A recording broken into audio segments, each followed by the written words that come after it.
Hey guys, so my birthday is coming up soon, so today I just wanted to do a casual video sharing the biggest lessons I've learned this year.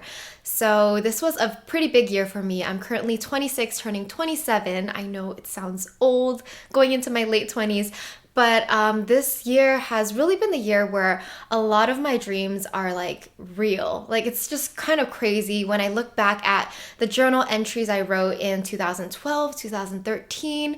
I wished for all of these things and a lot of them have come true. Like I wanted to create meaningful content. I wanted to have a successful business. I wanted to inspire people or create some positive impact on the world, which I am so grateful to do now. And just, I don't know, I feel like each year I'm getting closer and closer and closer to creating my dream life. And this has been the transition period where I feel like I'm going more pro. So I think in the beginning you feel like an amateur, you're figuring things out. I'm constantly learning, constantly pushing myself, and I always want to do things the pro way and I want to act like I'm a pro. So I'm actually like pushing myself towards that. And as you can see, like this is new. This is basically my present to myself, a new computer, because having like a desktop for the first time is like, it was part of my dream setup. And since this has been the year where financially I can say that I'm doing well and I'm very thankful for that, I'm like, I can finally afford my dream setup. Like I can start building what my dream looks like in my environment with the things I have around me. So yeah, growing up. All right, so let's jump into the biggest lessons I've learned this year. Number one, you are in control of the way you feel. So lately I've been feeling more lighthearted, more joyful, and not taking life so seriously. And I think that that's something that comes with age as you realize that things are not as important as you think they are. Life is kind of like a game and it should be fun. Even though there are challenges and obstacles that come along the way, like I think ultimately my goal in life is to have fun. Honestly, my purpose statement is be kind, have fun, create beautiful and meaningful things. So I've been learning to be more light in everyday life. And if something doesn't go my way, I learn to kind of like shrug it off, laugh about it, and then try to see like the situation from another angle. Like what's funny about this or what good came out of this negative situation. So you can always be in control of the way you feel. It's all about becoming aware of like, hey, if I'm feeling sad, like I can change that. I can tell my mind to switch it. And I know it's not easy at first. I think when you're starting out, it's hard to get out of like whatever emotions you're in. But I think I've gotten to a point where I can learn to like be present and snap myself out of different emotions quicker. Number two, always start with gratitude and appreciation. So this applies to your day. Start with gratitude and end with gratitude. And more specifically, I put this quote on my notes whenever I do a podcast interview. So this year I've done a lot of interviews for my podcast and it got to a point where sometimes I would get tired. I'd be like, oh, I have to record another interview, or like I just kind of dreaded it because of like just the social anxiety, or I was lazy. For whatever reason, I just wasn't looking forward to doing some of them. And I was like, what the heck? Like, why am I so ungrateful? You know, these people are giving me their value and their precious time, and it's worth a lot. So it's kind of disrespectful for me to not be excited about recording this interview with someone. So I always tell myself, like, I have to start every meeting or every interview with gratitude and appreciation. So before I do any meeting, before I do any interview, I'm like, okay, start with the gratitude and the appreciation. Like, I'm so thankful that this person took the time out of their day to meet with me, to chat with me, and I value their time.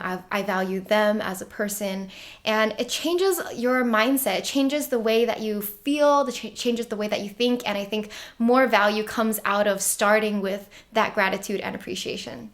Number 3, money is just a tool and it's something that makes you more of who you are. So I was inspired by the book You Are a Badass at Making Money by Jen Sincero. I listened to the audiobook and it really reshaped my thinking around money. So to be honest, guys, in my first few years, like after college and starting this YouTube channel, I didn't have that positive relationship with money. I always said things like, oh, I don't want to make money, I just want to help people, or I don't care about making money, I want to make art. And I saw it as like mutually exclusive. And in reality, like money makes you more of who you are. Money is just a tool. So money doesn't have this like negative connotation, because I think a lot of us are raised with this belief that money equals greed or money is evil. And I certainly like had a little bit of those thoughts as well, just naturally ingrained in me. And for me, it was like you choose money or you choose art. And now I realize that it can be one and the same, and having more money and more resources will allow you to create more of what you want to create. Like you'll have more resources to create higher quality art, and you have more resources to do whatever it is you want to do. So when I say like money makes you more of who you are, if you are a stingy or greedy person, no matter how much money you'll make, you're still going to be a stingy and greedy person. And if you're a generous and kind person, then more money will allow you to be more generous and more kind.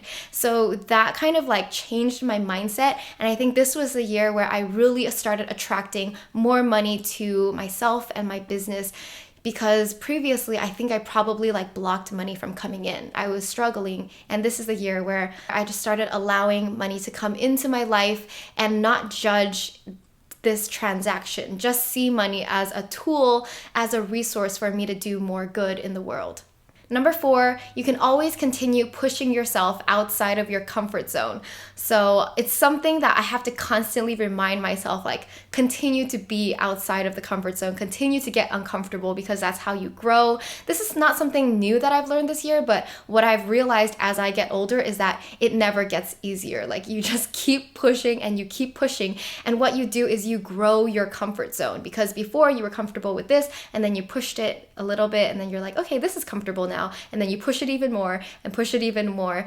And that is life. That's what I've learned, is that you have to keep pushing. It's always going to be uncomfortable. There's always the fear. There's always resistance when doing something new. But that's what makes life worth it. You know, that's what makes you accomplish such crazy, big, amazing things, is when you push yourself that far. So I'm looking forward to continue like making myself feel uncomfortable, even though it's just like, sometimes you just want life to be easy, but if you really want to do something amazing, like it's not going to be easy. You're going to have to push yourself. Another thing I learned this year was how important self-care is, and how important it is to make space, a lot of space for yourself. So I now know that I need to make time for things like morning pages, meditating, exercising.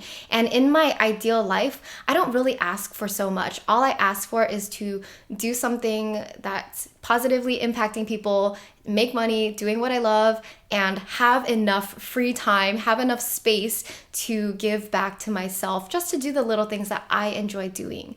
So a lot of this year was just understanding how important self-care is, and how I don't really need that much to be happy. I just need like a free day, some hours to give to myself so that I could tidy up my space, because I feel like a mess when my space is not tidy. I feel like a mess when I have like a lot of clothes that are unfolded.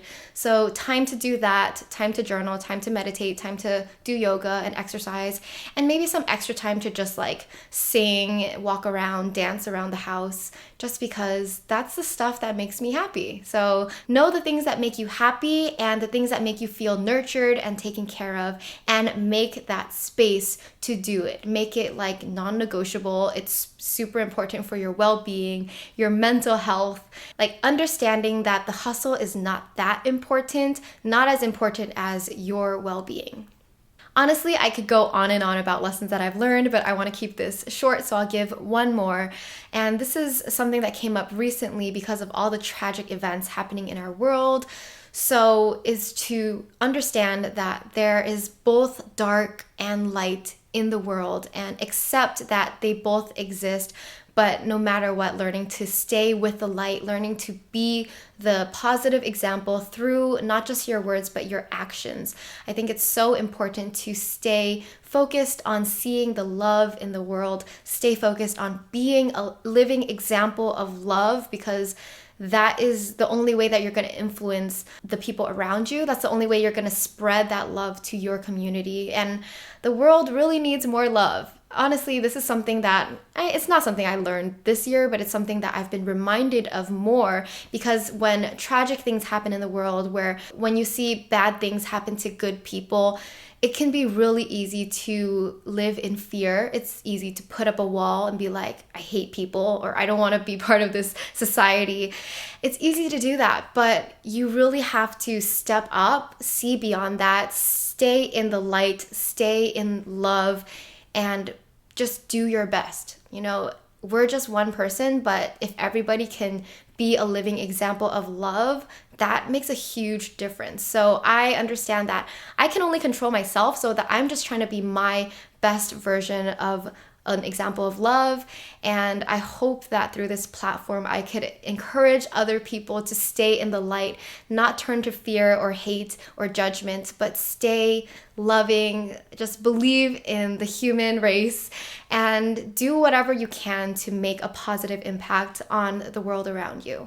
All right, I'll leave it at that. Thanks so much for watching and being here with me today. Sending you lots of love, and comment below with whatever you're excited about right now. I'd love to know what you're up to, and I'll see you next time. Bye.